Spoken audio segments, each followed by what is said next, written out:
ప్రియమైన దేవుడి బిడ్డలారా, మన మనుషుల యొక్క దృక్పథం ఎలా ఉంటుందంటే, ఒక పని పదే పదే చేస్తూ ఉంటే చాలా అలసిపోతూ ఉంటాం. విసుగొచ్చేస్తూ ఉంటుంది.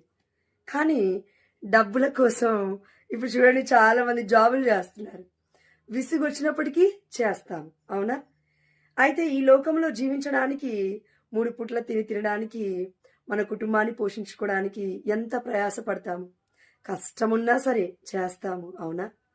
మరి ఈ శరీరం కోసమే మనం ఇంత ఆలోచిస్తే, ఈ లోకం కోసమే మరి ఇంత ఆలోచిస్తే, మన ఆత్మ గురించి మనం ఇంకెంత ఆలోచించాలి. అందుకే ఆత్మకి ఆహారాన్ని ఇస్తున్నామా? ఆత్మకి నీరుని ఇస్తున్నామా? ఆత్మని పోషిస్తున్నామా? అందుకే పునీత పౌలు గారు రోమీలకు రాసిన లేఖ 12వ అధ్యాయము 12వ వచనంలో మనం చూస్తూ ఉన్నాము. మీ నిరీక్షణలో ఆనందింపుడు. విసుగొస్తది. కానీ నిరీక్షణ అనేది క్రైస్తవుడికి ఉండాలి. కష్టములో ఓర్పు వహింపుడు.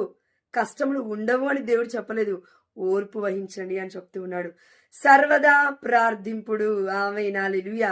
ప్రార్థించకుండా అన్ని జరిగిపోతాయి, అన్ని జరగాలి, నేను కళ్ళు మూసుకొని తెరిసేలోపు అద్భుతాలు జరగాలంటే జరగవండి. సర్వదా ప్రార్థింపుడు. కాబట్టి మరి ఆ దేవాతి దేవుడు చెప్పినట్లుగా నిరీక్షణలో ఆనందిస్తున్నామా? కష్టములో ఓర్పు వహిస్తున్నామా?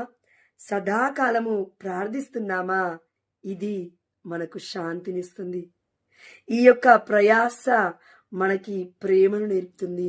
అంతేకాదండి, ఈ లోకాన్ని ప్రేమిస్తున్నట్లయితే మనము దేవుణ్ణి ప్రేమించలేం. దేవుణ్ణి ప్రేమిస్తే ఈ లోకాన్ని జయించగలుగుతాము.